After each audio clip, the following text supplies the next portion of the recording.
وہ فرائض کی پابندی حد الوسیع کرتے ہیں۔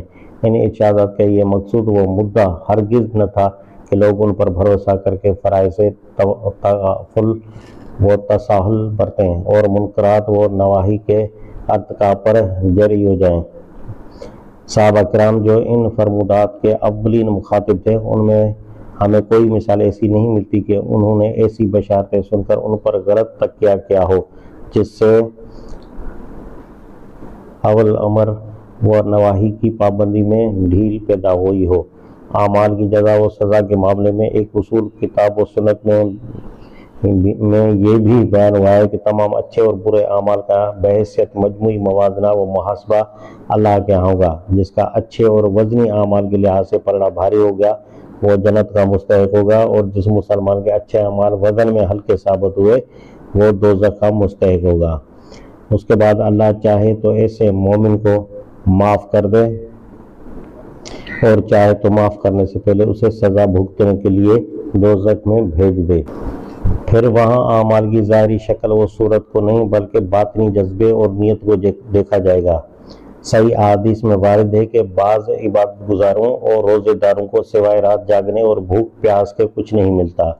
یہاں فرض یا نفل نماز اور روزے کی تخصیص بھی مذکور نہیں، جس سے معلوم ہوا کہ بعض مواقع ایسے ہیں جن کی موجودگی میں فرض نماز اور روزہ بھی رد ہو سکتا ہے۔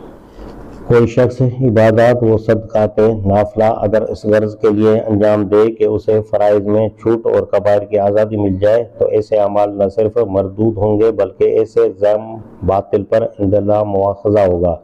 اس کے علاوہ کتاب و سنت میں بہت سے ایسے ہلاکت خیز اعمال گنوائے گئے ہیں جو بہت سارے دوسرے اعمال کو بھی ضائع اور حبط کر دیتے ہیں۔ ریاکاری کو شرک اصغر کہا گیا ہے، جس سے مالی انفاق، قتال اور دوسرے اچھے اعمال بیکار ہو جاتے ہیں۔ خیانت و غلول سے جہاد اور شہادت کا اجر مارا جاتا ہے اور ان کا مرتکب الٹا دوزخ میں جاتا ہے۔ ایک حدیث میں آیا ہے کہ قیامت کے روز ایک شخص بہت اچھے اعمال کے ساتھ پیش ہوگا مگر اس کے ساتھ اس نے حقوق العباد کو تلف کیا ہوگا، کسی کا مال چھینا ہوگا، کسی کو گالی دی ہوگی یا دوسری طرح خلق خدا کو نشانہ ستم بنایا ہوگا، تو اس شخص کی ساری نیکیاں ان مظلوم میں بانٹ دی جائیں گی اور مظلوم کی برائیاں اس ظالم کے سر پر لاد کر جہنم میں دھکیل دیا جائے گا۔ ایسی بے شمار وعیدات کیوں آپ کی نظر سے اوجھل ہو گئی ہیں؟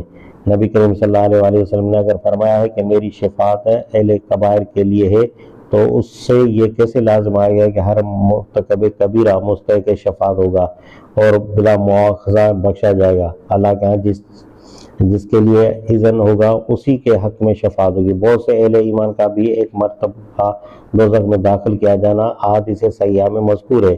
ان لوگوں کے لیے یا تو شفاعت نہ ہوگی یا پھر سزا پانے کے بعد ہوگی۔ خود نبی کریم صلی اللہ علیہ وسلم نے فرمایا کہ جھوٹی گواہی دینے والا میری شفاعت سے محروم ہوگا۔ بعض مجرمین کے متعلق فرمایا کہ میں ان کے خلاف مدعی بن کر مخاصمت کروں گا۔ غور و عبرت کا مقام ہے کہ خود حضور صلی اللہ علیہ وسلم شافع محشر جس کے خلاف مصائب دعویٰ ہوں گے اس کا شفیع کون ہو سکتا ہے اور وہ مواخذہ کیسے بچ سکتا ہے؟ میں آخر میں ایک عام تمثیل پر جواب کو ختم کرتا ہوں۔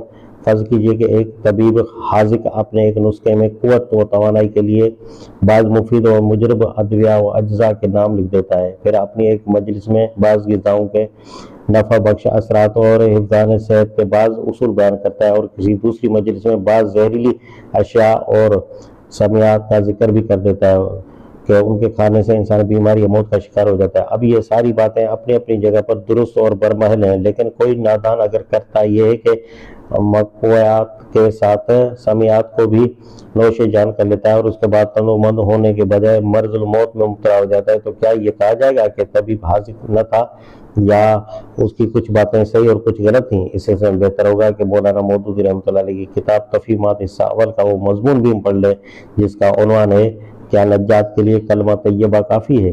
اللہ اور اس کے رسول صلی اللہ علیہ وسلم کی ہر بات اپنی جگہ پر اٹل اور برحق ہے، مگر مشکل یہ ہے کہ آج صرف مسلمان آسانیوں اور رخصتوں کے طالب اور سستی نجات کے خواہاں بن کر رہ گئے ہیں۔ جس طرح اہل کتاب کہتے ہیں کہ سیغفر اللہ لنا، توقع ہے کہ ہم بخشے جائیں گے، اسی طرح مسلمان بھی یہ سمجھ بیٹھے ہیں کہ ہر بے عملی بلکہ بد عملی کے باوجود وہ بلا مواخذہ سیدھے جنت میں داخل ہو جائیں گے۔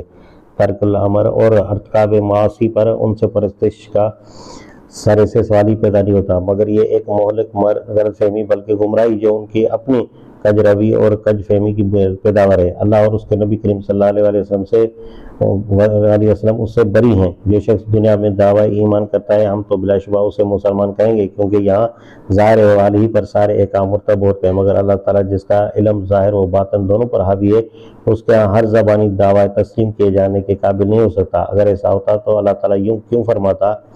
اور لوگوں میں ایسے بھی ہیں جو کہتے ہیں کہ ہم ایمان لائے اللہ پر اور یوم آخرت پر، حالانکہ وہ مومن نہیں ہیں۔ البقرہ آیت نمبر 8۔